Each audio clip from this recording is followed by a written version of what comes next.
العظيم صدق رسوله النبي الكريم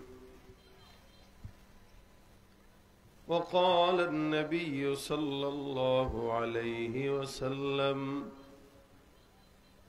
أول ما يحاسب به العبد يوم القيامة الصلاة أو كما قال عليه الصلاة والسلام. وقال تعالى في شان حبيبه ومحبوبه مخبرا وآمرا: إن الله وملائكته يصلون على النبي يا أيها الذين آمنوا صلوا عليه وسلموا تسليما.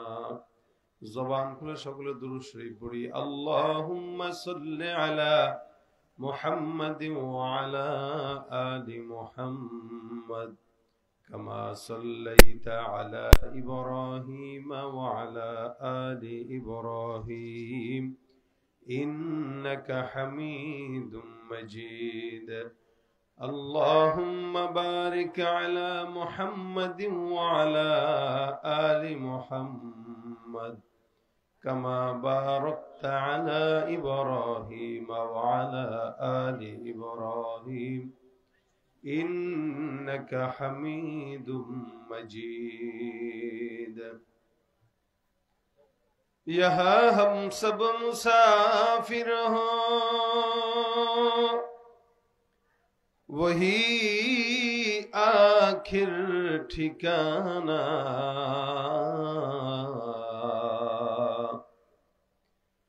यहाँ हम सब मुसाफिर हों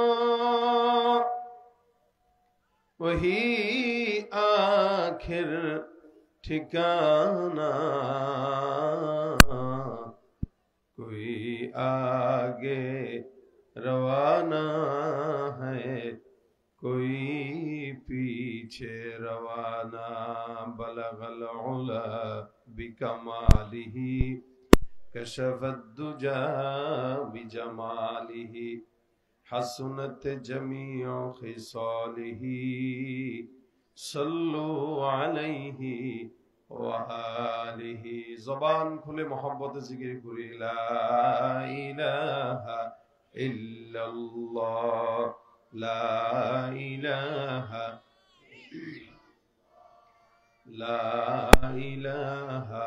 इल्लल्लाह ला इलाहा। ज़बान खुले ला इलाहा इल्लल्लाह ला इलाहा इल्लल्लाह ला इलाहा ला इलाहा इल्लल्लाह ला इलाहा इल्लल्लाह ला इलाहा इल्लल्लाह मुहम्मदुर रसूलुल्लाह सल्लल्लाहु अलैहि वसल्लम। सुब्हानक ला इल्म लना इल्ला मा अल्लमतना इन्नका अंतल अलीमुल हकीम। रब्बि इश्रह ली सदरी व यस्सिर ली अमरी वहलुल उक़दतम मिन लिसानी यफ़क़हू क़ौली। अस्तग़फिरुल्लाह रब्बी मिन कुल्लि ज़म्बिन व अतूबु इलैहि ला हौला वला कुव्वता इल्ला बिल्लाहिल अलिय्यिल अज़ीम। अल्हम्दुलिल्लाह, अल्लाह पाकेर दरबारे लाखो कोटी शुक्रिया যে রব্বুল করিম আজকের আমাদের এই মাওরা বাড়ি জামে মসজিদের উদ্যোগে আয়োজিত 17তম বার্ষিক তাফসীরুল কুরআন মাহফিল এর দ্বিতীয় অধিবেশনে এশারের নামাজের পর আসার বসার তৌফিক দান করেছেন। কালিমাতুশ শুকর আদায় করি, জবান খুলে সকলে বলি আলহামদুলিল্লাহ। যতগুলো মানুষ আছেন আওয়াজ আরো জোরে সোরে হওয়া দরকার। জবান খুলে আরো একবার আলহামদুলিল্লাহ। এই বাচ্চা কাচ্চারা যেন কোনো আওয়াজ না করে। মুখতাসার সময় আপনাদের সামনে কিছু সময় কথা বলবো, এরপরে ইনশাল্লাহ আপনাদের মাহফিলের প্রধান আলোচক আসবেন। আপনারা শেষ পর্যন্ত মাহফিল সাফল্যমণ্ডিত করার জন্য যা যা দরকার এগুলো করবেন। কোনো আওয়াজ, হই হুল্লোড়, চিৎকার চেঁচামেচি এটা মেলা না। এই যে আমি লক্ষ্য করতেছি সবগুলার মাথা খালি, টুপি নাই, আসছে ওয়াজ শুনতে, দিনী মজমায়। আদব কাকে বলে এটাও বুঝে না। একটা মাহফিলের কিছুটা মজলিসের আদব তো আছে। আমি যদি মেলায় যাইতাম তাহলে বাস যেমনে মন তেমনে যেতাম। যেহেতু দিনই বয়ান শোনার জন্য আসছি, অন্তত মাথায় তো আজকের জন্য তো টুপি মাথায় নিয়ে আসা দরকার ছিল। এগুলো আদব। মাহফিলগুলা নাজাতের উসিলা, এগুলো হচ্ছে আমলের জায়গা। এখানে আসবো বেনামাজি হয়ে, এখান থেকে যাব নামাজি হয়ে। কি বলেন আপনারা? এটাই তো মাকসাদ নাকি? মাহফিলে আসবো গুনাহগার হয়ে, এখান থেকে যাব দিনদার হয়ে। দিল খালি নিয়ে আসবো, ইমানের নূর ভরে নিয়ে যাব। এটা হলো মাহফিলের কাজ। মানে আসছি টুপি ছাড়া, যাবো তো প্যান্ট ছাড়া। বিষয়টা যদি এটা হয় তাহলে এই মাহফিল নাজাতের উছিলা না, এগুলো জাহান্নামের কারণ হবে। এজন্য সামনে থেকে যতগুলা যুবক মাহফিলে আসে সবগুলার জন্য চুল টাল ঠিক করে আসে। চুলেরও ঠিকঠাক নাই, সবগুলার চুলের সাইজ এক একটার দেখলে মনে হইতেছে আর্জেন্টিনা ব্রাজিলের উম্মত সব। এগুলার অবস্থা কেন? এই অবস্থা কেন মাহফিলের? সামনে থেকে যেন এই কোয়ালিটি না থাকে। মাহফিলে আসার আগে টুপি অন্তত কারো থেকে একটা ধার নিয়ে হইলেও নিয়ে আইসো, তাহলে বোঝা যাবে আমি কোনো মাহফিলে দিনের বয়ান শোনার জন্য অথবা দিনের বয়ান করার জন্য বসছি। আমার কাছে মনে হইতেছে আমি কোনো রাজনৈতিক মঞ্চে বসছি। সবগুলা টুপি ছাড়া, কিছু মুরব্বীরা টুপি পরে আসছে। আল্লাহ একটু বুঝ দান করুক, হেদায়েত দান করুক। এখন সামনে থেকে কোনো মজলিস, দিনের কোনো মজলিসে গেলে অন্তত দিনের একটা ভাবসাব যেন বোঝা যায়, ওই ভাব নিয়ে আসা উচিত। যেন আসলে বোঝা যায় যে এটা একটা দিনই মজমা, এখানে দিন শিখতে আসছে। আল্লাহ পাক দিন শিখে যাওয়ার তৌফিক দান করুক, আমিন। ভাই তোমার মনিটর খালি বন্ধ হয়ে যায়, আমি আওয়াজ বুঝি না নিজেরটা নিজে। এটাও কম, এটাও কম, একটু বাড়াও। আমরা এখানে সবাই তো মুসলমান, কি বলেন আপনারা? সবাই তো মুসলমান নাকি? আলহামদুলিল্লাহ। আল্লাহ পাক আমাদেরকে ইসলামের নিয়ামত দান করছেন। আল্লাহ পাক আমাদেরকে কোরআনের নিয়ামত দিয়েছেন, এটা আল্লাহ পাকের কাছে শুকরিয়া। আরো জোরে সোরে আলহামদুলিল্লাহ। মুশকিল হইলো আমরা ইসলাম মুসলমান নিজেকে দাবি করি, কিন্তু অধিকাংশ মানুষ ইসলামের আলিফও হামজাও আমাদের ভিতরে নাই। দাবি করি মুসলমান, কিন্তু মুসলমানিত্ব ভিতরে নাই। চেহারা সুরতে দেখলে বোঝার কোনো উপায় নাই কে মুসলমান আর কে বেঈমান। চেহারা সুরত দেখলে বোঝার উপায় নাই কে বেনামাজি আর কে নামাজি। সবার হালত একরকম। কেন যেন ইসলামে মুসলমানের ঘরে জন্মগ্রহণ করে আমরা ভুল করছি, এরকম একটা হালত আমাদের।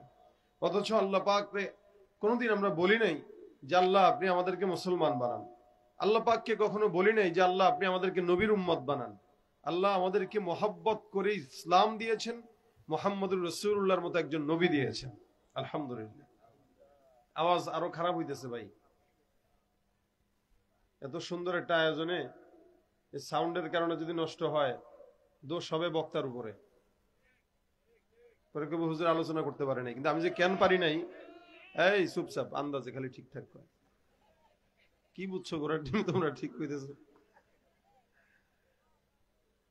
দোষ তো কমিটির। কমিটিরে কেন দিব? কমিটির উচিত ছিল সাউন্ড সিস্টেমটা অন্তত আগে ঠিক রাখা। তবে মাইকলারও দোষ আছে। মাইকলারা মনে করে মাহফিলে গেলে কোনো মতো ভাঙ্গাচুরা দুইটা দিলেই হয়। হুজুর আর কি বলবে? এরা বুঝে না, এরা নতুন, এরা বুঝে না যে আলহামদুলিল্লাহ এখন মাহফিল গুলোতে যুবকরা জোর হয়ে গেছে, যেহেতু টাকার কোনো পেরেশানি নাই, মালটা ভালো দেওয়া দরকার। আলহামদুলিল্লাহ। এই যে এখন আবার কেমন যেন এক পাশে বেশি আরেক পাশে নাই। আমার মনে হইতেছে আমার বাটা অন্ধ। কোনটা দিতেছেন? আরে বক্স তো সামনের জন্য, মনিটর আমার জন্য। হ্যাঁ আপনার, আমি বুঝাই আপনারে। এই যে বক্স দুইটা দিচ্ছেন না, এই বক্স হলো জনগণের জন্য। আর মনিটর দিচ্ছেন না, কানে লাগে না মনিটর আওয়াজ নেই, তাই লাগে না মনিটর বাড়াইলে তো হয়। এই যে দাঁড়ায় রয়েছে সামনে মনিটর আওয়াজে তো সে দাঁড়ায় থাকার কথা না, আওয়াজ আসেনি তো। এই বক্স আমার দিকে ফেরা দেওয়া, ওটা ওদিকে দেন, আমার দিকে মনিটর দেন। স্টেজের জন্য মনিটর, সামনের জন্য বক্স। বেশি করলে রাগও হয়ে যাবে, এই কারণে ভয়ও লাগে কইতে।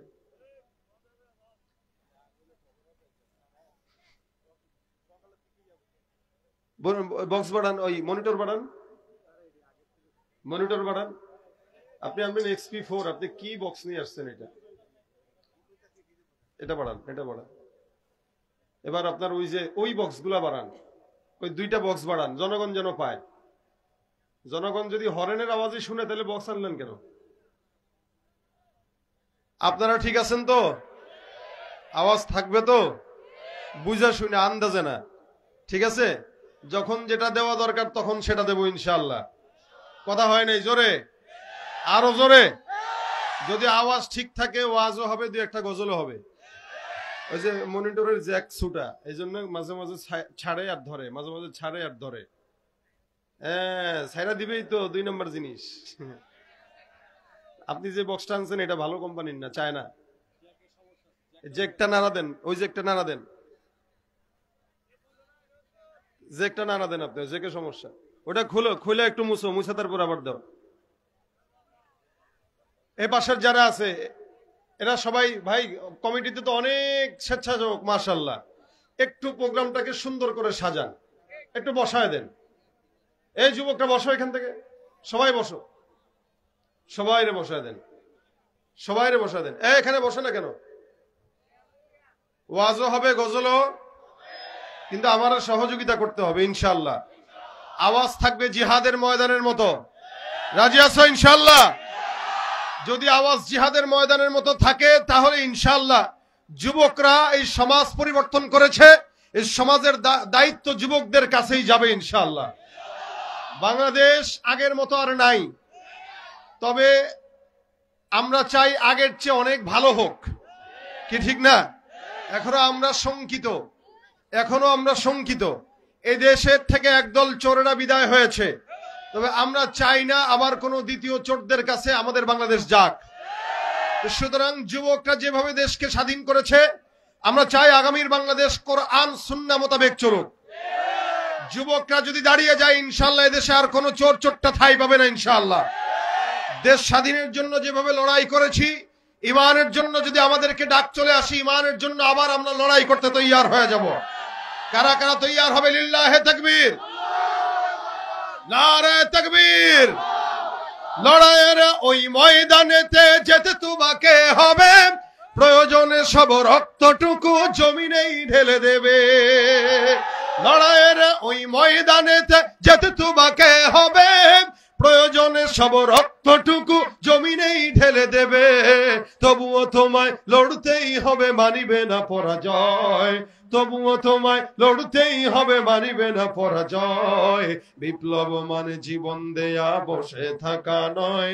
সে কোনো দিন আসবে না রে, করো যদি ভয়। বিপ্লব মানে জীবন দেয়া, বসে থাকা নয়। সে কোনো দিন আসবে না রে, করো যদি ভয়। আসবে বিজয় রক্ত আর জীবনের বিনিময়, আসবে বিজয় রক্ত আর জীবনের বিনিময়। বিপ্লব মানে জীবন দেয়া, বসে থাকা নয়। সে কোনো দিন আসবে না রে, করো যদি ভয়। ঠিক কিনা? শাসনের নামে কেউ বা পিছছে মেহনতি জনতারে, ইমানের উপর আঘাত ওরা হানিছে বারে বারে। শাসনের নামে কেউ বা পিছছে মেহনতি জনতারে, ইমানের উপর আঘাত ওরা হানিছে বারে বারে। প্রতারণার ওই ফাঁদে পড়ে মোরা জীবন করেছি ক্ষয়, প্রতারণার ওই ফাঁদে পড়ে মোরা জীবন করেছি ক্ষয়। বিপ্লব মানে জীবন দেয়া, বসে থাকা নয়। সে কোনো দিন আসবে না রে, করো যদি ভয়। ভয় করব কাকে? ইনশাআল্লাহ। আবার মনিটর চলে গেছে, আসেনি আওয়াজ? আছে মনিটরে? আবার বইলো আসেনি মনিটরে। আমি কিন্তু কিরামান কাতিবিন বসায় রাখছি, তোমার আওয়াজ থাকলে সে বসে থাকতে পারবে না, আওয়াজ নাই মানে সে রিল্যাক্সে বক্সটার সামনে বসে রয়েছে। তো ভাইরা আমার, আমরা আল্লাহ পাক রব্বুল আলামিনের তরফ থেকে ইসলামের নিয়ামত পেয়েছি, আমরা কি খুশি? খুশি? খুশি না? খুশি থাকলে চুলের ডিজাইন এমন থাকতো না, কথা ঠিক না? খুশি থাকলে দাড়ির ডিজাইন এমন থাকতো না। উম্মতদের দিকে তাকাইলে বোঝা যাবে কে নবীর উম্মত, কিন্তু আমাদের দেশের যুবকদের দিকে তাকাইলে বোঝা যায় যে আর্জেন্টিনার উম্মত, কথা ঠিক কিনা? চুলের ডিজাইন এদিক দিয়ে চোখা, এদিক দিয়ে টাক্কু, উপর দিয়ে চোখা, কথা কয় না? অধিকাংশের চুল দেখো এখানে নাই, চুল নাই, এদিকে টাক্কু, আর ওদিক দিয়ে উপরে সজারুর চুলের মতো চোখা চুল, দেখলে মনে হয় চিড়িয়াখানার দরজা খোলা ছিল, পালায় আসছে। তাহলে এরা মুসলমান হয়ে খুশি না, এরা বেজার। যদি খুশি হইতো তাহলে রাসূল সাল্লাল্লাহু আলাইহি সাল্লামের সুন্নাত মোতাবেক চুল রাখতো, কথা ঠিক কিনা? আল্লাহ পাক মুসলমান বানাইছেন। ইসলাম আর মুসলমান এটা যে কত বড় নিয়ামত। যে ব্যক্তি হিন্দু, যে ব্যক্তি খ্রিস্টান, যে ব্যক্তি ইহুদি, ওই ব্যক্তিটা ইসলাম ধর্ম গ্রহণ করার জন্য কি পরিমাণে কষ্ট লাগে এটা সে বুঝে, অন্য কেউ বুঝে না। একটা বেঈমান, একটা নাস্তিক, একটা মুরতাদ, একটা ইহুদি নাসারা, ওই বিধর্মী থেকে মুসলমান হওয়া কতটা কষ্টের এটা বিধর্মীরা বুঝে। আমরা আল্লাহ পাকের দয়ায় মুসলমান হইছি। বাপদাদার ধর্ম ইসলাম ছিল, আমার ধর্ম ইসলাম, জন্মসূত্রে মুসলমান। এই জন্মসূত্রে মুসলমান হওয়ার কারণে আমাদের কাছে ইসলামের গুরুত্ব কম। যেমন নাকি কোন সন্তানের জন্য যখন তার বাবা পরিপূর্ণভাবে সম্পদ অঢেল রেখে যায়, ওই ছেলেটা বাবার রেখে যাওয়া সম্পদের মূল্যায়ন করে না। সে বাবার রেখে যাওয়া সম্পদকে ইয়াবা আর গাঁজা আর ফেন্সিডিল কিনে খেয়ে খেয়ে নষ্ট করে। সে মনে করে বাবার হোটেলের টাকা খরচ করলেও বা কি, না করলেও বা কি। কিন্তু মুসলমান যারা ইসলামটাকে ফলো করে কোরআন সুন্নাহ মোতাবেক, আমাদের দেশের সাহাবা আজমাইনদের মতো প্রত্যেকটা দেশের মুসলমান যদি ইসলাম আনতে যে ফলো করতে যে জান আর মাল কোরবানি করা লাগতো, তাহলে জীবনের প্রত্যেকটা পদক্ষেপে আমরা ইসলাম আর মুসলমান ছাড়া, কোরআন সুন্নাহ ছাড়া অন্য কোনো দ্বিতীয় রাস্তাকে ফলো করতে পারতাম না। যেহেতু সাহাবা আজমাইনদের মতো আমাদের কষ্ট আর ত্যাগ নাই, এই কারণে ইসলাম আমরা মানতে যে 14 বার চিন্তা করি, যার কারণে দলের নেতার মহব্বত আমার ভিতরে বেশি, রাসূলের মহব্বত আমার ভিতরে আসে নাই। ভাইরা আমার, এই মুসলমান যেহেতু আমরা হয়েছি, আমাদেরকে আল্লাহ পাক কিছু জীবন বিধান দিয়েছেন, কিছু ভিত্তি দিয়েছেন। নবী করিম সাল্লাল্লাহু আলাইহি সাল্লাম ভাষণ অনুযায়ী বলেন, আমি আপনাদেরকে প্রশ্ন করি, বলেন তো ইসলামের মূল ভিত্তি কয়টি? একটু জোরে বলেন। আমিও কথা আমারটা বুঝতেছি না, আপনারাও হয়তো আমার কথা বুঝতেছেন না। আমি কি বলতেছি আমি নিজেও বুঝতেছি না, শুধুমাত্র সাউন্ডের কারণে। এরপর আপনারা করতেছেন কথা, এদিক সেদিকে কোনো প্রকার আওয়াজ করেন না দয়া করে। আমি বারবার বলতেছি যুবকদেরকে একটু ভাইরা বসায় দেন। আমরা এলোমেলো হইলে কথা বলতে পারি না, এলোমেলো জিনিস বারবার এদিক সেদিক নজর চলে যায়। দয়া করে পরিবেশটা করেন, আল্লাহর হস্তে পরিবেশটা করেন। নয়তো আমি সাঈদ আহমদ যে আলোচনা যেভাবে করে অভ্যস্ত, আমি আপনাদেরকে সেভাবে শুনাইতে পারবো না, সেভাবে শোনাইতে পারবো না যদি আপনারা পরিবেশ না করে দেন। আমার মন মেজাজ একবার এদিকে যাচ্ছে, একবার ওদিকে যাচ্ছে, একবার সাউন্ডের দিকে যাচ্ছে। এত দিকে মন মেজাজ চলে গেলে কেমনে বয়ান করে? একটু যুবকটা একটু চুপ, খালি আমার দিকে নজর। এই বাচ্চারা, এই আমার দিকে তাকাও। লাঠি নিয়ে দাঁড়া থাকেন, প্রয়োজনে কথা বললে পাছার ভিতর করস করস করে মারে। যারা আসবে এই যে স্বেচ্ছাসেবক ভাইরা, এদেরকে বসায় দিবেন। ইসলামের মৌলিক ভিত্তি কয়টি ভাই বলেন তো? 5টি। এক নম্বরে কি? এক নম্বরে কি? পারেই না এরা, জোরে সরে। নামাজ না কালেমা? নামাজ না কালেমা? কালেমা না পড়ে নামাজ পড়বেন? অনেকে কয় নামাজ, কালেমা দরকার নাই, নামাজ পড়বে সে। 1 নম্বরে কালেমা, 2 নম্বরে নামাজ, 3 নম্বরে এরা কয় না কে আমার সাথে? এই যেগুলো পারে না, এগুলো তো বলার দ্বারা অন্তত শিখবে। অধিকাংশই পারে না। একটা একটা করে যদি দাঁড়া করাই বলবে পারি না। মুসলমান হয়েছে কিন্তু পারে না। 1 নম্বরে কালেমা কি? 1 নম্বরে কি? 2 নম্বরে কি? নামাজ, 2 নম্বরে কি, তারপরে কি রোজা। আর কয়দিন বাকি? মোটামুটি আর 25-26 দিন বাকি। এই কয়দিন পরেই রমজান আসবে। 4 নম্বরে হজ, 4 নম্বরে 5 নম্বরে যাকাত। এই কালেমা, নামাজ, রোজা, হজ, যাকাত, এই 5টা হইল ইসলামের মৌলিক ভিত্তি এবং খুঁটি। এখানে কতগুলো সামিয়ানার জন্য বাঁশ পুঁতছেন আপনার, এগুলো খুঁটি। এই মাঝখান থেকে যদি এক লাইনের বাঁশগুলা কেটে ফেলা হয়, এখান থেকে 7টা পড়ে যাবে। ঠিক তেমনই ভাবে ভাইরা আমার, ইসলামের মৌলিক খুঁটি 5টি। এই 5টির যে কোনো একটি যদি কারো ভিতরে না থাকে, তার ইসলামের ছাদ বেশি দিন টিকবে না, ধসে পড়ে যাবে। তার প্রথমটা কি? কালেমা।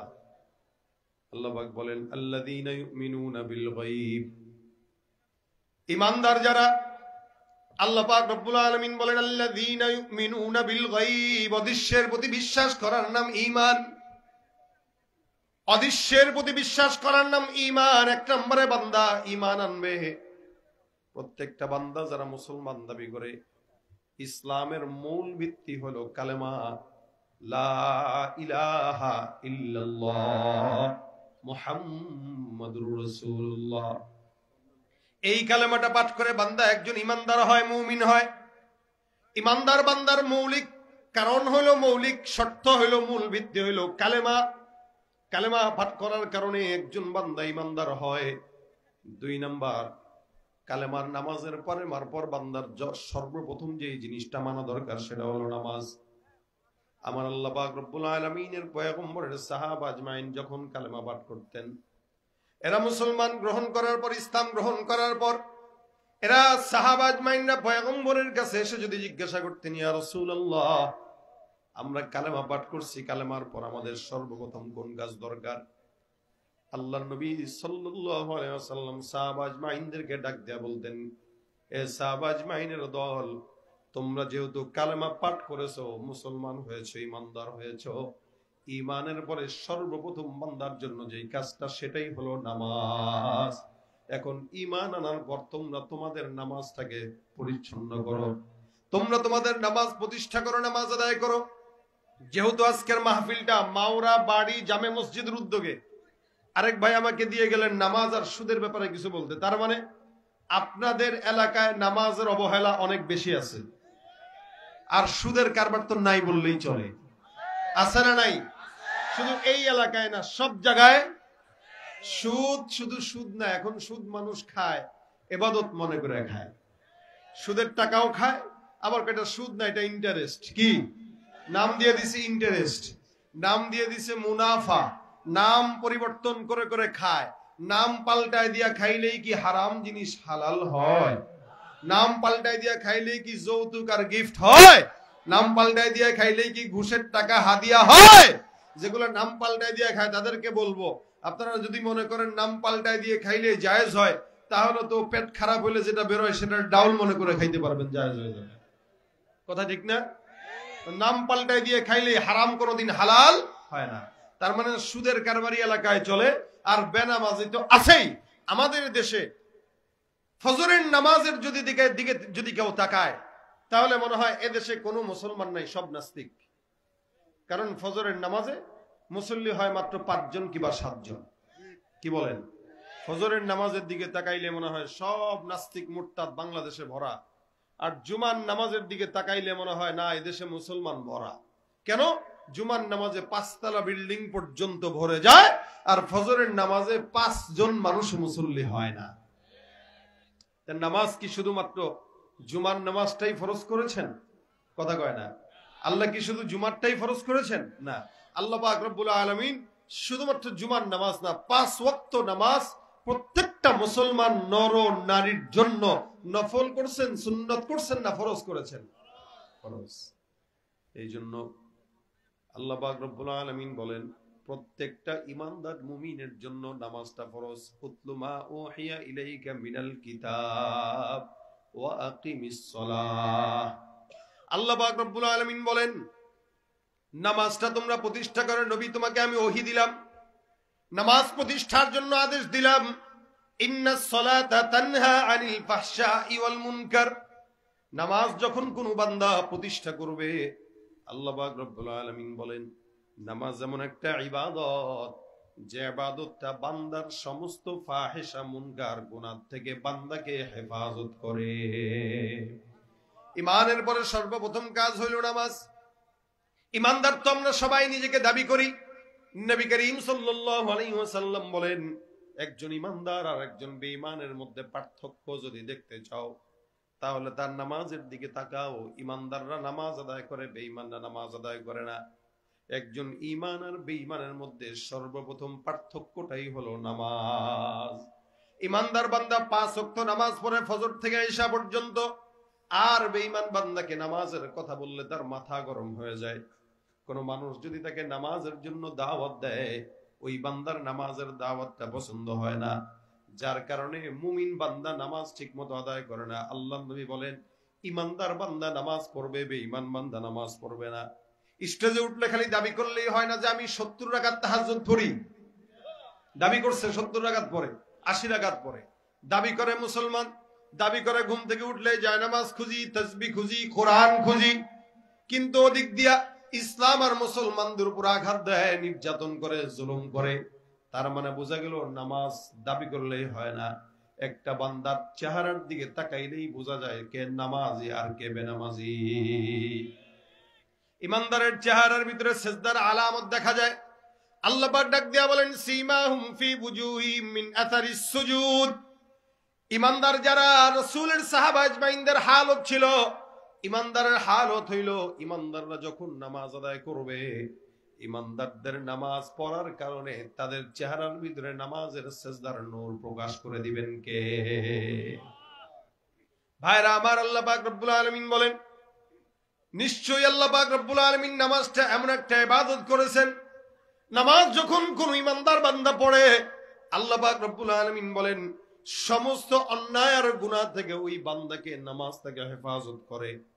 ইন্নাস সালাতা তানহা আনিল ফাহশাই ওয়াল মুনকার। নামাজ এমন একটা ইবাদত যে ইবাদতটা বান্দার ফাহিশা মুনকার সব গুনাহ থেকে বান্দাকে হেফাজত করে। আমাদের সমাজে অধিকাংশ মানুষ নামাজ পড়লেও, যেগুলা নামাজ তো অনেকে আছে পড়েই না, আবার যারা পড়ে এরা নামাজও পড়ে, আবার ঘুষের টাকাও খায়, নামাজও পড়ে সুদের টাকাও খায়, নামাজও পড়ে। নাত্য নামাজ পড়ে মসজিদ থেকে বের হইলো, বুড়া মানুষ, বয়স 60 বছর হয়ে গেল, এখনো মাথার মধ্যে টুপিটা দিয়া মসজিদ থেকে এক পা দিয়া বের হইতে দেরি, সিগারেট ধরাইতে দেরি হয় না। নামাজও পড়ে সিগারেট খায়, নামাজও পড়ে জেনাও করে, নামাজও পড়ে দুর্নীতিও করে, নামাজও পড়ে ঘুষ খায়, নামাজও পড়ে সুদ খায়। তার মানে এগুলা আসলে নামাজি, নামাজ পড়লেও এগুলা নামাজি না, এগুলা সব হলো লোক দেখানো নামাজ। লোক দেখানো নামাজ, এগুলা মানুষকে দেখানোর জন্য নামাজ পড়ে, ভোট পাওয়ার জন্য নামাজ পড়ে। সারা বছর কোনো নামাজের খবর নাই, কিন্তু নির্বাচন যখন সামনে তখন নামাজি। এমন নামাজি হয়ে গেছে এখন মসজিদে 5 বারের বেলায় 6 বার যায়। এমন নামাজি হয়ে গেছে জুমার নামাজে হুজুরের কাছে যায় দোয়া নেওয়ার জন্য আসে।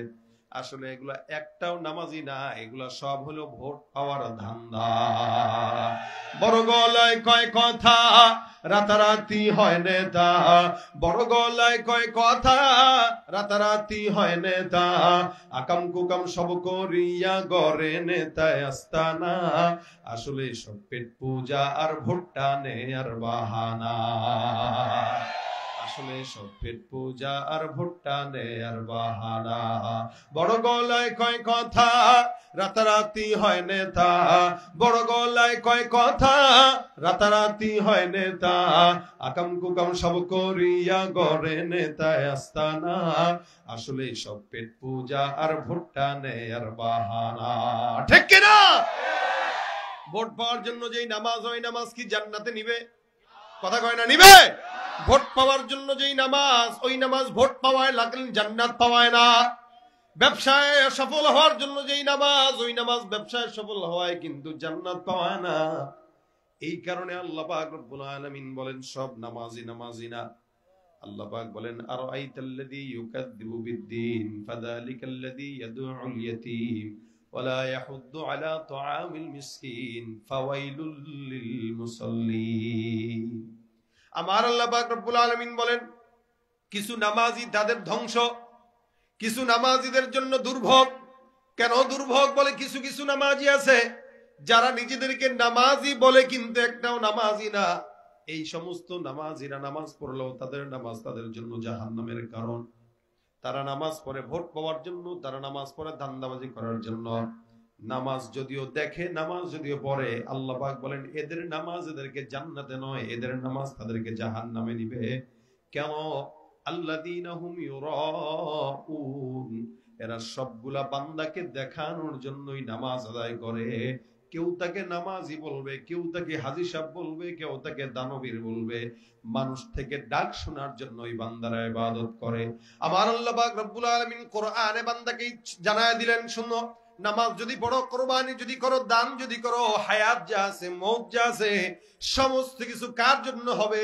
আল্লাহ পাক ডাক দিয়া বলেন, ইন্না সলাতি ওয়া নুসুকি ওয়া মাহইয়ায়া ওয়া মামাতি লিল্লাহি রাব্বিল আলামিন। নিশ্চয়ই নামাজ, নিশ্চয়ই কুরবানি, নিশ্চয়ই হায়াত, নিশ্চয়ই মওত, সব কিছু কার জন্য? জোরে বলেন তো। আমাদের সমস্ত জিন্দেগির হায়াত, মওত, বাঁচা মরা সব কার জন্য? আরো জোরে বলেন, কার জন্য? আল্লাহর জন্য নামাজ, আল্লাহর জন্য কুরবানি, আল্লাহর জন্য হায়াত, আল্লাহর জন্য মওত, এগুলো সব কিছু আল্লাহ পাকের জন্য। আল্লাহ পাক করার জন্য আদেশ দেয়। এ মুসলমান নবীর উম্মত, জমিনের মধ্যে এই কারণে আল্লাহ পাক বলে, বান্দা নামাজ ঠিক রাখো, তোমার ঈমান ঠিক। যার নামাজ নাই তার ঈমানও নাই। আমাদের দেশে এমন কিছু বান্দারা আছে যারা কিছু কিছু বাজারে যায়, কিছু কিছু জায়গায় যায় মুরিদ হয়ে আসে। এদের জায়গায় মুরিদ হইলে নাকি নামাজও লাগে না, এমন ব্যক্তি আছে না নাই?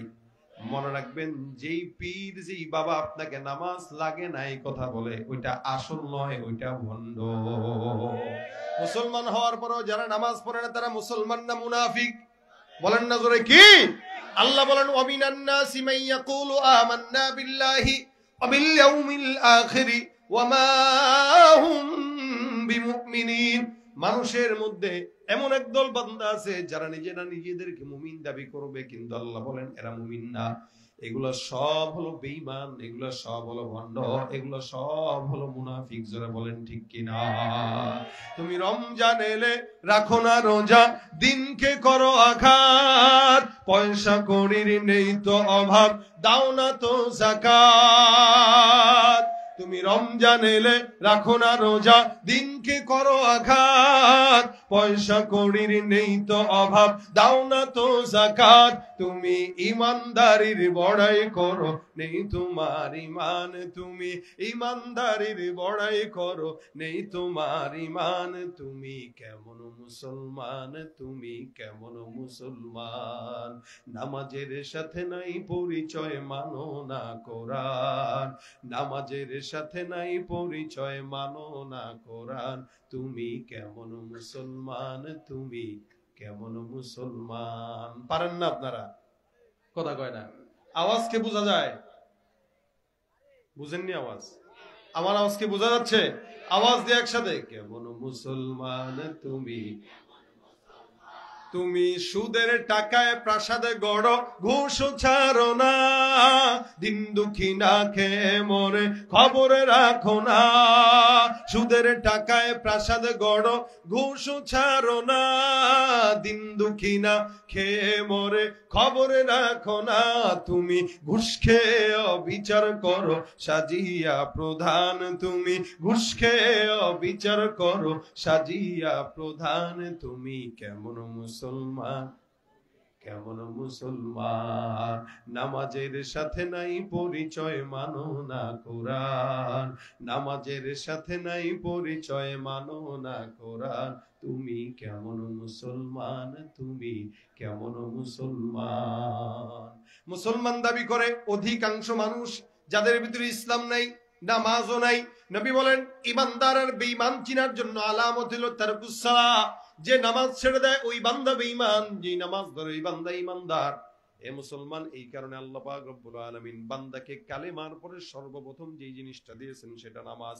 কালেমা পাঠ করবে, কালেমার পরে সর্বপ্রথম বান্দা যেটা করবে, আল্লাহর নবী সাল্লাল্লাহু আলাইহি ওয়াসাল্লাম বলেন, বান্দা ইমানদার হয়ে গেছো, এখন সবচেয়ে বড় কাজ নামাজ আদায় করো।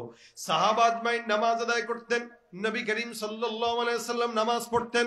তাদের নামাজ তাদেরকে জান্নাত পর্যন্ত নিয়ে গেছে। আর আমরাও মুসলমান নামাজ আদায় করি, আমাদের নামাজ আমাদেরকে ঘুষের থেকেও বাঁচাইতে পারে না, আমাদের নামাজ আমাদের থেকে সুদের থেকে বাঁচাইতে পারে না। রাসূল করিম সাল্লাল্লাহু আলাইহি সাল্লামের নামাজ কেমন ছিল?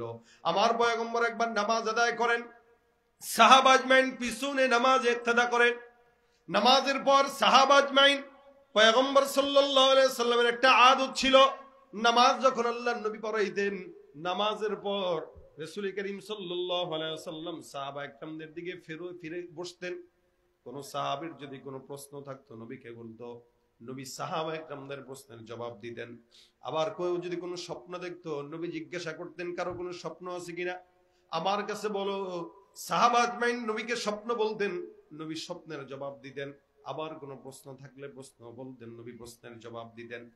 এমন একদিন পয়গম্বর নামাজের পর আল্লাহ নবী সাল্লাল্লাহু আলাইহি সাল্লাম সাহাবা একরামের দিকে ফিরে বসলেন। সাহাবা আজমাইন ডাক দিয়া বলেন, ইয়া রাসূলুল্লাহ, আজকের নামাজের ভিতরে আপনাকে আমরা একটা জিনিস লক্ষ্য করলাম।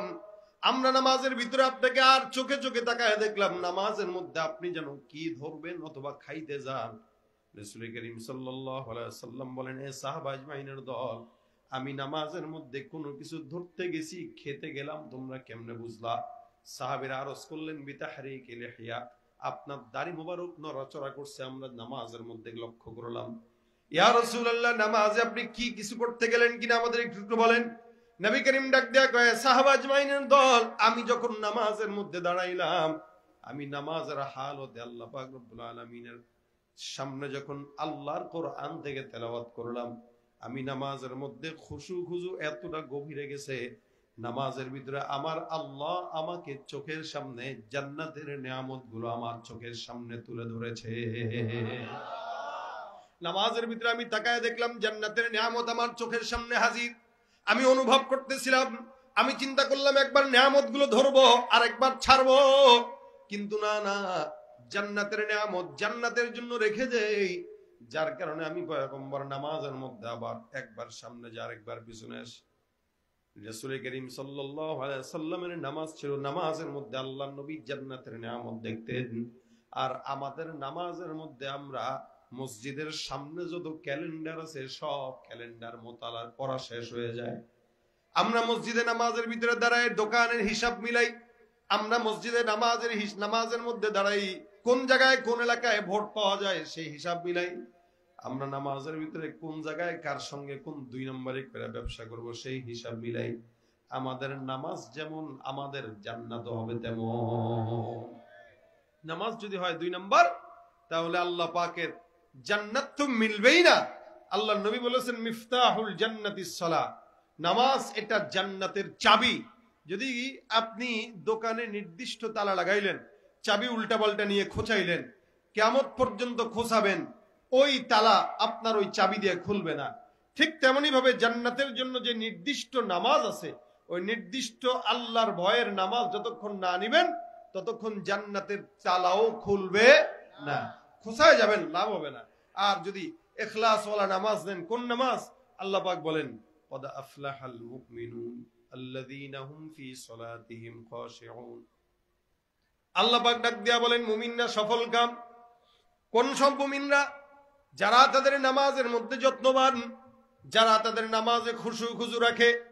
আল্লাযীনা হুম আন সালাত আল্লাযীনা হুম ফি সালাতিহিম খাশিউন, যারা নামাজের মধ্যে খুশু খুজু রাখে, ভয় রাখে, তাকওয়া রাখে, এই সমস্ত ব্যক্তিদের নামাজ জান্নাতের চাবি হয়ে যাবে। নবী করিম সাল্লাল্লাহু আলাইহি সাল্লাম নামাজের মধ্যে জান্নাতের নিয়ামত দেখতো। আর আমরা নামাজের মধ্যে মসজিদের সামনে ক্যালেন্ডার পড়ি, ক্যালেন্ডার রেখে দেয় সামনে মসজিদে, আবার এদিকে এই লেখা ওদিকে সেই লেখা।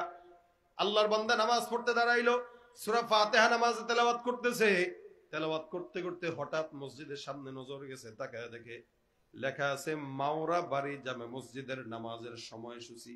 এখন তেলাওয়াত বাদ দিয়া ওই সময়সূচি পড়ার জন্য ব্যস্ত হয়ে গেছে। হয় কিনা? হ্যাঁ। আবার অনেকে তো মসজিদের সামনে কাবা আর মদিনার ছবি টাঙায় রাখে, টাইলস দিয়া রাখে। কেন? মুসল্লিরা একটু কাবা দেখে দেখে একটু তেলাওয়াত করবে, একটু ফিল আসবে। আরে যেখানে বাইতুল্লাহ সামনে রেখাও বাইতুল্লাহর দিকে তাকায় নামাজ পড়ার হুকুম নাই, নিচের দিকে তাকায় থাকবা, সেখানে এলাকার মসজিদের টাইলসের কাবার দিকে তাকায় তাকায় সে নামাজ পড়ে। কত বড় জাহেল! নামাজে তেলাওয়াত করতেছে, আবার তাকায় দেখছে ডান সাইডে লেখা আছে লাল বাতি জ্বলাকালীন সময় সুন্নতের নিয়ত করা নিষেধ। এখন নামাজের তেলাওয়াত বাদ দিয়া যখন তাকাইলো, চিন্তা করে হারে সুন্নতের নিয়ত তো বাদলাম, এখন কি হবে? আবার কিছুক্ষণ পর তেলাওয়াত করতে করতে তাকায় দেখে মসজিদে মোবাইল ফোন বন্ধ করুন, তেলাওয়াত বাদ দিয়া পকেটের মধ্যে হাত চলে গেছে, আরে মোবাইল তো খোলা। একটা নামাজের ভিতরে কত টেনশন! নামাজে কোনো মতো যদি ইমাম সাহেবের তেলাওয়াত একটু দীর্ঘ হয়, দেখবেন পিছন থেকে আমাদের দেশের সমস্ত যক্ষা রোগের আবির্ভাব হয়ে যায়, সবগুলা কাছাকাছি শুরু করে। এই রমজান আসতেছে, দেখবেন যে মসজিদে যত বেশি তেলাওয়াত ফাস্ট, ওই মসজিদে তত বেশি মুসল্লি, তত বেশি মুসল্লি। কারণ আমাদের এলাকার মসজিদের হুজুরের তেলাওয়াত এত স্পিড, বাপরে বাপ, খালি আলহামদুলিল্লাহ বুঝা যায়, আল্লাহর সাথে দলিন বুঝা যায়, মাঝখানে যে কি পড়ছে হুজুরে বুঝে না, আমরা বুঝি না। এই নামাজ আপনার কাছে কি মনে হয় জান্নাতের নামাজ? কথা কয় না, কিন্তু না বলতেছেন আপনারা, যদিও আপনারাই ওই ইমামের পিছনেই পড়েন যে ইমামের তেলাওয়াত বেশি দ্রুত। আর যেই মসজিদে তেলাওয়াত আস্তে আস্তে আস্তে আস্তে হয়, ওই মসজিদে লোকও নাই, আর মুসল্লিরা কয় হুজুরের পড়া জুতেন না, কেমনে পড়ে, যায় তো যায় না, পড়ে তো পড়ে না। অথচ নামাজ এমন ভাবে পড়েন, কারণ নামাজই এমন একটা ইবাদত, যে ইবাদতটা আল্লাহর সঙ্গে বান্দাকে সরাসরি কথা বলায় দেয়। সুবহানাল্লাহ, কোয়া দরকার নেই। আল্লাহর সাথে কথা বলছেন আপনারা কোনোদিন? কথা কয় না, বলেন নাই, বুঝতেছে না কি বলবে। 5 ওয়াক্ত নামাজে বান্দার সঙ্গে সরাসরি আল্লাহ পাকের কথা হয়। সুবহানাল্লাহ কয় না? মুসা পয়গম্বর, আমার আল্লাহ পাক ডাক দিয়া বলেন, মুসা তোমাকে আমি আল্লাহ পাক রব্বুল আলামিন গুণ দিয়া দিলাম, মুসা কালিমুল্লাহ ওয়া কাল্লামাল্লাহু মুসা তাকলিমা। আল্লাহ পাক রব্বুল আলামিন মুসা পয়গম্বরের সঙ্গে কথা বলতেন, যার কারণে মুসা কালিমুল্লাহ। মুসাকে ডাক দিয়া বলেন, আল্লাহ, এ মুসা, তোমার সঙ্গে আমি আল্লাহ প্রতিনিয়ত কথা বলি না, যখন সময় হয় তখন কথা বলি। নির্দিষ্ট সময় আমি আল্লাহ তোমার সঙ্গে কথা বলি, নির্দিষ্ট জায়গায় তোমার সঙ্গে আমি আল্লাহ কথা বলি।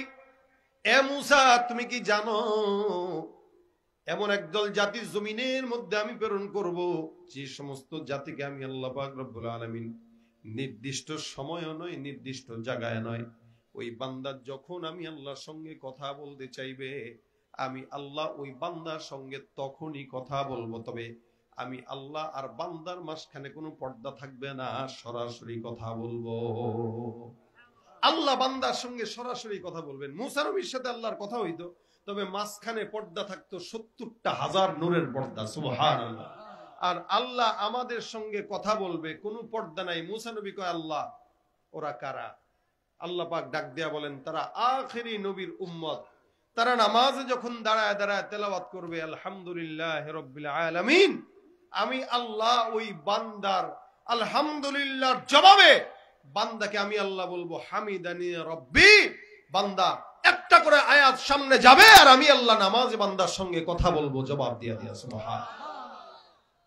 ভাইরা আমার, আল্লাহ পাক রব্বুল আলামিন বান্দার সঙ্গে নামাজে কথা বলে। আর আমরা নামাজের ভিতরে হাল উঠতে এরকম, একবার মাছি মারে, একবার মশা মারে। 150 টাকার জুতাটা বক্সের মধ্যে রাখছে, নামাজের মধ্যে 14 বার জুতার দিকে নজর যায়। নামাজ পড়ে চুরি করে, নামাজ পড়ে ডাকাতি করে, নামাজ পড়ে ঘুষ খায়, নামাজ পড়ে জেনা করে। তার মানে বোঝা গেল একটার নামাজ ভালো নামাজ নয়, সব হলো ভণ্ডামির নামাজ। নামাজ ওপরে আবার ওই যে দেখছেন না, কয়দিন আগে একটা ওই সংবাদে দেখেছি, ঘুষ খাইতেছে আর বলতেছে, ভাই ঘুষের টাকা, যদিও ঘুষের টাকা, কিন্তু গনে নেন, গনে নেওয়া সুন্নত। এক তো খায় ঘুষের টাকা, আবার খায় কি সুন্নত মোতাবেক। কত বড় বেহায়া ঘুষখোর! আর ইমানদার ঘুষখোর সে নিজেকে মনে করে। সেও কিন্তু নামাজ আদায় করে, সেও কিন্তু মসজিদে যায়, সেও কিন্তু মসজিদে দান করে, কিন্তু নামাজ পড়লেও কি হবে? ঘুষের টাকা খায়। আমি বলবো এগুলা একটাও নামাজই নয়, এগুলা সব হলো শিক্ষিত শয়তান। ঠিক কিনা? ওরা হলো দেশের লাগি মহামারীর মতন, ফাইলে কলম ঠেকাইয়া চালায় তারা নির্যাতন। ওরা হলো দেশের লাগি মহামারীর মতন, ফাইলে কলম ঠেকাইয়া চালায় শুধুই নির্যাতন। ঘুষের টাকায় ওদের ভুড়ি, ঘুষের টাকায় ওদের ভুড়ি, করে যে টান টান। ওরা শিক্ষিত শয়তান, ওরা শিক্ষিত শয়তান, ওরা শিক্ষিত শয়তান। ওরা দুর্নীতির ওই আখড়ায় বসে, দুর্নীতির ওই আখড়ায় বসে জাহির করে জ্ঞান, কলম দিয়ে কামায় টাকা, ধরে সাধুর ভান। ওরা শিক্ষিত শয়তান, ওরা শিক্ষিত শয়তান, ওরা শিক্ষাঙ্গনের দিকে ভাইরে দেখো না চোখ মেলিয়া, ছাত্ররা সব বই ছাড়িয়া থাকে শুধু প্রেম লইয়া।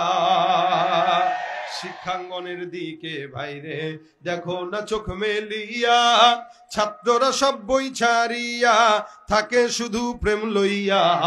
অস্ত্র সে তো সঙ্গের সাথী, অস্ত্র সে তো সঙ্গের সাথী, হইতে মাস্তান। ওরা শিক্ষিত শয়তান, ওরা শিক্ষিত শয়তান, ওরা শিক্ষিত শয়তান। ঠিক কিনা? পীরগিরি আর মাজার পূজা চলছে দেশটা জুড়িয়া, শিরকি আর ভণ্ডামিতে দেশটা গেছে ভরিয়া। পীরগিরি আর মাজার পূজা চলছে দেশটা জুড়িয়া, শিরকি আর ভণ্ডামিতে দেশটা গেছে ভরিয়া। গাজার কলকিটান মারিয়া, গাজার কলকিটান মারিয়া দেখায় খাজার শান। ওরা, ওরা শিক্ষিত শয়তান, ওরা শিক্ষিত শয়তান। যেখানে যাই ভেজালেতে ভরে গেছে দেশটায়, ব্যবসায়ীরাও রাতারাতি কালো টাকায় হাত রাঙায়। কি বলেন, আছে না নাই? চতুর্দিকে এখন ধান্দাবাজি ব্যবসায়ীরা ভরে গেছে। মুরগি পারে ডিম ফ্রি, আর ওরা করে ধান্দাবাজি। মুরগি যদি বুঝতো আর কথা বলতে পারতো, কইতো আল্লাহ রে, আমি ফ্রি ফ্রি কষ্ট করে পারি, আর ধান্দাবাজি করে তারা। লা হাওলা ওয়ালা কুওয়াতা, মেশিনে পুরে গেছে।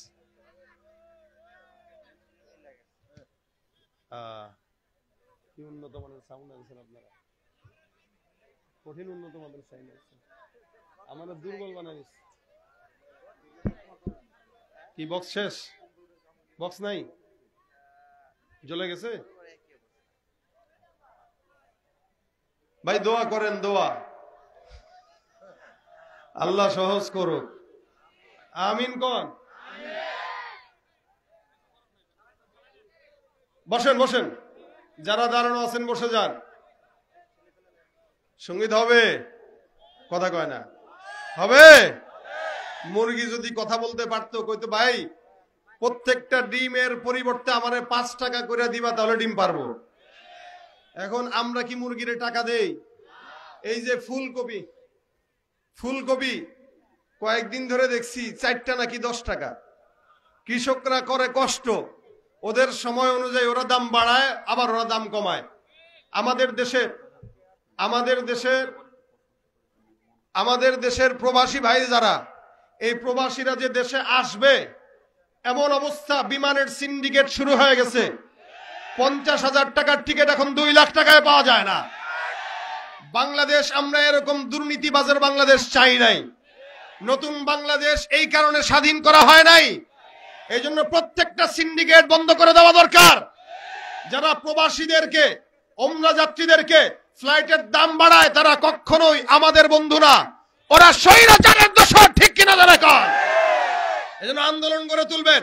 প্রয়োজনে বিদেশে যাওয়া বন্ধ, প্রয়োজনে যতক্ষণ পর্যন্ত বিমানের টিকিট না কমানো হবে, এই সিন্ডিকেট ভাঙানো হবে, ততক্ষণ রেমিটেন্স যোদ্ধা যারা, তারা আমাদের দেশে টাকা পাঠানো বন্ধ করে দেওয়া উচিত।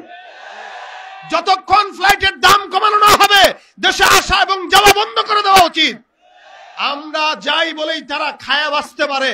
এজন্য আন্দোলন করে এদের সিন্ডিকেটের কোমর ভেঙে দেওয়া সময়ের দাবি হয়ে গেছে। ঠিক কিনা যারা কয়? ওরা কখনো আমাদের দেশের বন্ধু হতে পারে, ওরা আমাদের শত্রু, ওরা স্বৈরাচারীদের দালাল। সুতরাং ওদের জন্য সতর্ক থাকবেন ভাইরা আমার। এই সমাজের যত বড় দুর্নীতিবাজ আর স্বৈরাচারীরা আছে, এরাও কিন্তু সমাজে নামাজ পড়ে, কিন্তু তাদের নামাজ তাদেরকে কোনোদিন ওই হারাম থেকে বাঁচাইতে পারে না। তার মানে বোঝা গেল, যেই নামাজ বান্দাকে গুনাহ থেকে না বাঁচায়, ওই নামাজ কখনো নামাজ হতে পারে, ওই নামাজ কখনো দিন সহি নামাজ হতে পারে। নামাজ সেই নামাজ যেই নামাজ ফাহশাই ওয়াল মুনকার, সকল প্রকার ফাহেশা মুনকার গুনাহ থেকে বাঁচায়। এখন আসেন, ফাহেশা কি আর মুনকার কি? ফাহেশা হইল ইচ্ছাকৃত গুনাহ, যেই বান্দা ইচ্ছাকৃত ভাবে গুনাহ করে, অন্যায় করে, ইচ্ছাকৃত কেউ কাউকে গালি দেয়, এগুলো হইল ফাহেশা গুনাহ। আর মুনকার হইল যেই গুনাহ বান্দা করে কিন্তু নেক মনে করে। মনে করেন ঘুষের টাকা খায়, কয় সুন্নাত মোতাবেক গুনাহ খান, এটা হইল মুনকার। মানে খাইতেছে হারাম, মনে করতেছে সওয়াব, করতেছে গুনাহ, মনে করতেছে নেকি। সুতরাং নামাজ এমন একটা ইবাদত, যে ইবাদত বান্দার ইচ্ছাকৃত অনিচ্ছাকৃত সকল প্রকার গুনাহ থেকে বান্দাকে হেফাজত করে। এখন নামাজ পড়ার পরে যদি আপনাকে গুনাহ থেকে নামাজ না বাঁচায়, বুঝতে হবে ওইটা ভালো নামাজ না, ওইটা ধান্দাবাজির নামাজ। সাহাবী আবু তালহা রাদিয়াল্লাহু তাআলা আনহু, সাহাবী আবু তালহা রাদিয়াল্লাহু তাআলা আনহু, ওনার একটা বিশাল বড় বাগান ছিল। বাগানের মধ্যে উনি একদিন নামাজের মধ্যে দাঁড়াইলেন। বাগানে যখন উনি নামাজে দাঁড়াইলেন, বাগানে তো গাছ ভরপুর। এই বিশাল বড় গাছের সামনে নামাজের মধ্যে যখন উনি দাঁড়ায়, আল্লাহর বান্দা নামাজের তেলাওয়াত, আচ্ছা আমরা খামোশ হই। আল্লাহর বান্দা নামাজের মধ্যে দাঁড়ায় তেলাওয়াত করতেছেন। নামাজে যখন তেলাওয়াত করে উনি, এই খামোশ, আমার দিকে তাকান, আমার দিকে তাকান। কমিটিরাও চেষ্টা করতেছে, মাইক ম্যানও চেষ্টা করতেছে। দোয়ার উপরে কোনো কিছু আছে? দোয়া করেন আল্লাহ পাক সহজ করে দেখ। জোরে বলেন আমিন। এখন তো আর সম্ভব না এই সেটআপ বাদ দিয়ে আরেক সেটআপ আনা সম্ভব। বাস যেটা আছে এটা দিয়ে চলতে থাকেন, কষ্ট করে মেনে নেন, আল্লাহ যেন সুস্থ ঠিক করে দেয়, বলেন আমিন। সাহাবী আবু তালহা রাদিয়াল্লাহু তাআলা নামাজ আদায় করেন। নামাজের ভিতরে জঙ্গলের ভিতরে একটা পাখি ঢুকলো। উনি তাকায় দেখেন নামাজের ভিতরে একটা পাখি যখন ঢুকলো, পাখিটা একবার এই ডালে আরেকবার ওই ডালে যায়। ওই জঙ্গলের ভিতরে এক গাছ থেকে আরেক গাছে, এক গাছ থেকে আরেক গাছে। জঙ্গলে ঢুকার জন্য রাস্তা পাইলো, কিন্তু বের হওয়ার কোনো রাস্তা পায় না। উনি নামাজের ভিতরে নজরটা হঠাৎ করে সেজদার জায়গা থেকে জঙ্গলের গাছের পাখির দিকে চলে যায়। উনি একবার চিন্তা করে, কি ব্যাপার, এত সুন্দর পাখি একটা জঙ্গলের মধ্যে ঢুকলো, এই পাখিটাকে দেখতে তো অনেক সুন্দর লাগতেছে। আল্লাহর বান্দা সাহাবী নামাজের ভিতরে পাখির দিকে নজর দেয় একবার, গাছের দিকে নজর দেয় একবার। নামাজের ভিতরে যখন উনার গাছের দিকে খেয়াল আন, পাখির দিকে নজর, সাহাবী তালহা রাদিয়াল্লাহু তাআলা আনহু এক ধ্যানে পাখির দিকে তাকায় আছে। চমৎকার দৃশ্য দেখা যায়। অনেকক্ষণ ধরে তাকায় থাকার কারণে নামাজের খুশু নষ্ট হয়ে গেছে। আল্লাহ নবীর সাহাবী আবু তালহা রাদিয়াল্লাহু তাআলা আনহু শর্টকাট করে নামাজটা শেষ করে ফেললেন। নামাজ যখন উনি শেষ করে দিলেন, উনার ভিতরে একটা চিন্তা আসলো, আল্লাহ, আমি নামাজ শেষ করলাম, নামাজের ভিতরে আমার নামাজের খুশু নষ্ট করলো এই পাখি আর গাছ। আমার বিশাল বড় বাগানের মধ্যে এতগুলো গাছ, এই পাখিটা যখন ঢুকলো, এই গাছের পাতার কারণে পাখিটা বের হওয়ার রাস্তা তালাশ করে পাচ্ছিল না। আর ওই সুন্দর দৃশ্য আমি নামাজের মধ্যে অবলোকন করলাম। আমার নামাজের খুশু একটা গাছ নষ্ট করলো, পাখি নষ্ট করে দিল। সুতরাং যেই নামাজের জন্য, যেই বাগানের জন্য, যেই গাছের জন্য, যেই পাখির জন্য আমার নামাজের খুশু নষ্ট হয়, ওই বাগানটা আমি আমার নিজের কাছে রাখবো না। সাহাবী সুন্দর করে পয়গম্বরের দরবারে চলে যায়, যে ডাক দিয়া বলেন, ইয়া রাসূলুল্লাহ, আমার বাগানে নামাজের ভিতরে একটা পাখি ঢুকলো, পাখিটা এক ডাল থেকে আরেক ডালে যায়, এক ডাল থেকে আরেক ডালে যায়। এই হালত যখন চলতেছে, পয়গম্বর নামাজের খুশু নষ্ট হয়ে গেছে। আমি চিন্তা করলাম, যেই বাগান থাকার কারণে গাছ ছিল, গাছ থাকার কারণে পাখি ঢুকলো, আর পাখির কারণে আমার নামাজের খুশু নষ্ট হয়ে গেল। ইয়া রাসূলুল্লাহ, যেই পাখি আর যেই বাগান আমার নামাজের খুশু নষ্ট করে দেয়, ওই বাগানটা আমি আমার কাছে রাখবো না, ওটা ইসলামের জন্য আপনি পয়গম্বরের কাছে আমি আল্লাহর নামে লিখে দিয়ে দান করে দিলাম। সাহাবী ওই গাছটাকে, ওই বাগানটাকে রাসূলের জন্য দান করে দিলেন। দান করে ডাক দিয়া বলতেছেন, ইয়া রাসূলুল্লাহ, যেই বাগান, যেই পাখি, যেই সমস্ত সম্পদ আমার নামাজের খুশু নষ্ট করে, ওই সম্পদ রাখার চেয়ে না রাখা ভালো। যার কারণে এত বিশাল বড় বাগানটা আল্লাহর রাস্তায় দান করে দিলেন।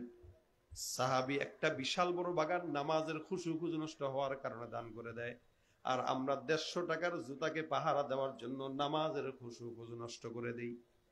এই জন্য মুসলমান, নামাজটাকে এমন ভাবে পড়বেন, 5 ওয়াক্ত নামাজ ফজর থেকে ইশা পর্যন্ত নামাজ প্রতিষ্ঠা করার কথা আল্লাহ পাক রব্বুল আলামিন বলেন। আল্লাহ পাক কোরআনে 80 জায়গার বেশি জায়গায় নামাজের কথা বললেন, এক জায়গায় আদায়ের কথা বলেন নাই, প্রতিষ্ঠার কথা বলেছেন। প্রতিষ্ঠা আর আদায়ের মধ্যে পার্থক্য হলো, আদায় মানে নিজে পড়ে, অন্য কেউ পড়লো কিনা এটা দেখার দরকার নাই। আর প্রতিষ্ঠা মানে আমি পড়বো, আমার ঘরের বিবি পড়বে, সন্তান পড়বে, সব পড়বে। আল্লাহ পাক বলেন, আকিমিস সালাহ লিদুলুকিশ শামসি ইলা গাসাকিল লাইলি ওয়া কুরআনাল ফাজর। প্রত্যেকটা বান্দাকে আল্লাহ পাক নামাজ প্রতিষ্ঠার কথা বললেন।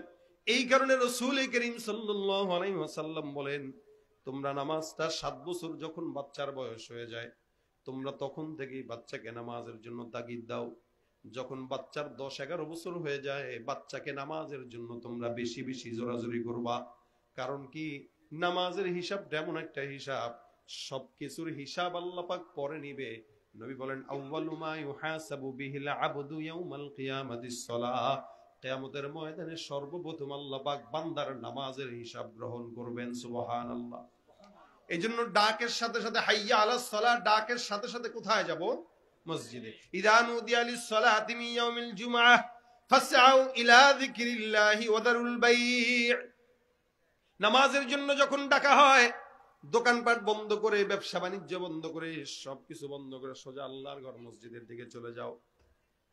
একজন বিখ্যাত তাবেঈ ছিলেন, তাবেঈর নাম হলো সাঈদ ইবনে মুসাইয়িব। এই তাবেঈটা 5 ওয়াক্ত নামাজের আজানের আগে আগে সারা জিন্দেগি মসজিদে আল্লাহর ঘরে চলে যেত। নামাজে আল্লাহ পাক রব্বুল আলামিন বান্দাকে আজানের মাধ্যমে ডাক দেয়, হাইয়া আলাস সালাহ। বান্দাকে যখন হাইয়া আলাস সালাহ বলা হয়, আল্লাহর তরফ থেকে ডাকা হয়, কারণ আজানের শব্দগুলো আল্লাহ পাক রব্বুল আলামিন শিখায় দিয়েছেন।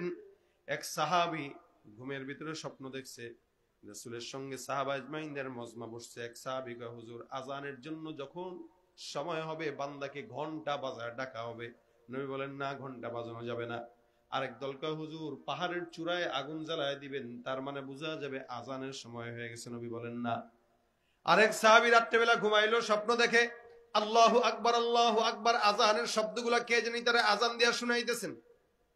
সাহাবী ঘুম থেকে জাগলেন, ঘুম থেকে জেগে নবীর কাছে যায় ডাক দিয়া বলেন, ইয়া রাসূলুল্লাহ, এই আল্লাহর বান্দা আমি নিজে স্বপ্ন দেখলাম, আজানের এই সমস্ত শব্দগুলো কে যেন স্বপ্নের ভিতরে আমাকে শিখাই দিয়েছেন।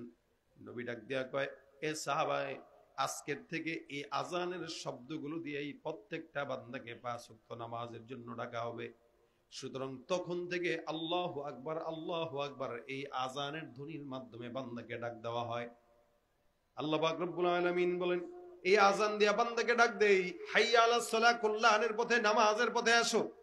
সাঈদ ইবনুল মুসাইয়িব রাহমাতুল্লাহ আলাইহি সারা জিন্দেগিতে একবার কোনোদিন আজানের পরে মসজিদে যান নাই। সর্বসময় আজানের আগে আগে আল্লাহর ঘর মসজিদে চলে যাইতেন। একদল তাকে প্রশ্ন করলো, কি ব্যাপার, আজানের আগে আগে আপনি কেন মসজিদে চলে যান? আজানের পরে একদিনও আপনাকে মসজিদে যেতে দেখা হলো না। সাঈদ ইবনুল মুসাইয়িব রাহমাতুল্লাহ আলাইহি ডাক দিয়া কয়, হে সাহাবা আজমাইন, এ আমার ভাইরা, আমি নামাজের ভিতরে মসজিদে আজানের আগে আগে কেন যাই জানো?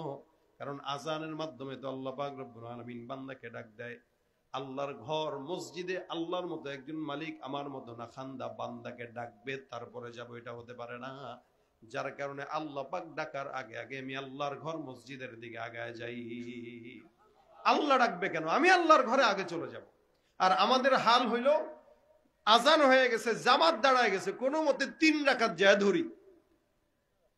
সাহাবা আজমাইনের হালত ছিল, মসজিদে যেতেন সবার আগে, বের হতেন সবার পরে। আর আমাদের হালত হলো, ঢুকি সবার পরে, বেরোই সবার আগে।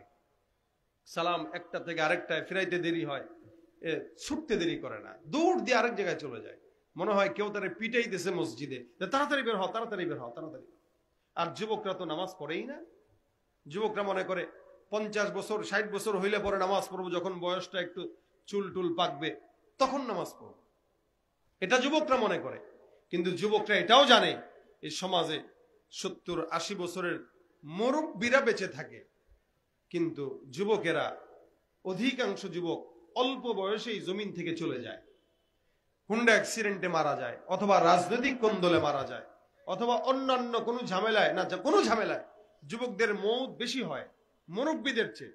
মুরব্বীরা বেঁচে থাকে, যুবকেরা সমাজে বেশি বসবাস করতে পারে না, 30-40 বছরের ভিতরে চলে যাচ্ছে জমিন থেকে। তার মানে আপনি যে চিন্তা করলেন বয়স যখন 70 হবে, 60 হবে, 50 হবে তখন নামাজ পড়বেন, আপনার কি হায়াতের কোনো গ্যারান্টি কোনো ফেরেশতা দিছে আপনাকে? তাহলে আপনি হায়াতের গ্যারান্টি যেহেতু নাই, আপনি কেমনে বুঝলেন যে আপনি 40-50 বছর বাঁচবেন আর এরপরে নামাজ পড়বেন? কিভাবে আপনি এটা ফলো করলেন, বুঝলেন আপনি কিভাবে বলেন? এই জন্য সময় শেষ হবার আগেই সময়ের মূল্যায়ন করার আদেশ রাসূল সাল্লাল্লাহু আলাইহি ওয়াসাল্লাম দিলেন। তোমাদের যৌবন ফুরানোর আগে যৌবনের মূল্যায়ন করো, হায়াত শেষ হওয়ার আগেই হায়াতের মূল্যায়ন করো। এই যে সময়টা চলে যাচ্ছে এটা ইবাদতের বয়স। বুড়া বয়স কখনো ইবাদতের বয়স না, কারণ মুরব্বী বয়সে একটা উযু কইরা এক রাকাত এক নামাজের উযু দিয়া 3 রাকাত নামাজ পড়া যায় না, 3 ওয়াক্ত নামাজ পড়া যায় না। আসরের নামাজের উযু পড়ছে, আসরের নামাজই পড়ছে, বরঞ্চ একবার উযু করতে যায় অনেকজন মুরব্বী আছে যাদের 3 বার উযু ভাঙে, একবারের উযুতে 3 বার উযু ভাঙে। বলে কেমনে?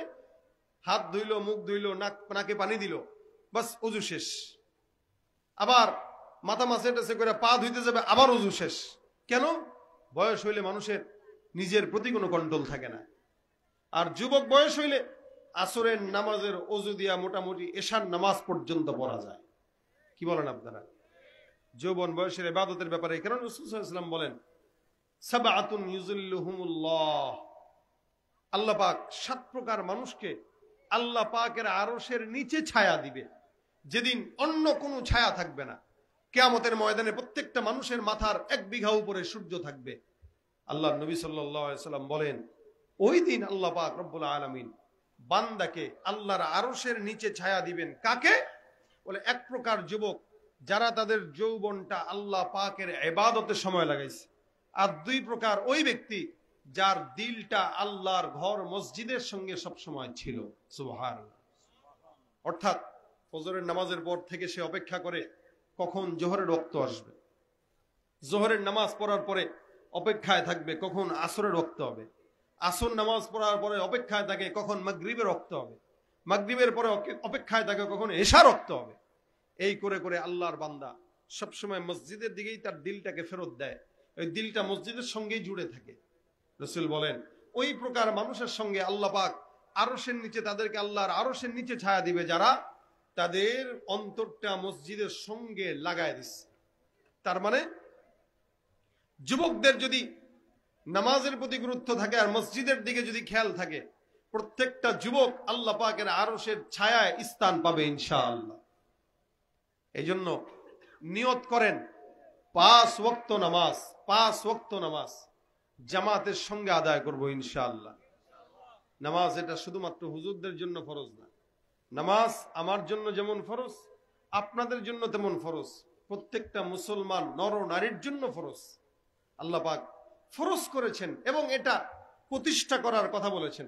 বাংলাদেশে যদি নামাজ প্রতিষ্ঠা থাকতো তাহলে এদেশের সংসদের অধিবেশন চলাকালীন সময়ে আজানের রক্ত হয়ে গেলে প্রধানমন্ত্রী থেকে শুরু করে সমস্ত নেতা কর্মীরা সংসদের অধিবেশন বন্ধ করে হইলেও নামাজে দাঁড়ায় যেত। কিন্তু আমাদের দেশে নামাজ প্রতিষ্ঠা নাই, আদায় আছে। এই কারণে বাবা নামাজ পড়ে, সন্তান পড়ে না, সন্তান পড়ে, বাবা পড়ে না, স্বামী পড়ে, বিবি পড়ে না, বিবি পড়ে, স্বামী পড়ে না, কেউ কাউকে বলেও না, কারো প্রতি কারো মাথা ব্যথাও নাই। এই কারণে নিয়ত করেন 5 ওয়াক্ত নামাজ আমি পড়বো, আপনারা পড়বেন ইনশাআল্লাহ। নামাজ যে না পড়লো নবী বলেন তার ভিতরে আর বেঈমানের ভিতরে কোনো পার্থক্য নাই, কারণ ইমানদারকে আর বেঈমানকে এটা নামাজ দেখেই বোঝা যায়।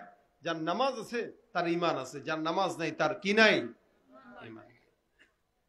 আরেকটা বিষয়, ফজর আর এশা, রাসূল করিম সাল্লাল্লাহু আলাইহি ওয়াসাল্লাম বলেন যে মানুষের ফজর আর এশা পড়ে না, ওই মানুষের ইমান নাই, সে মুনাফিক। মুনাফিক চিনার জন্য তাকায় দেখবেন তার ফজর আছে কিনা আর এশা আছে কিনা।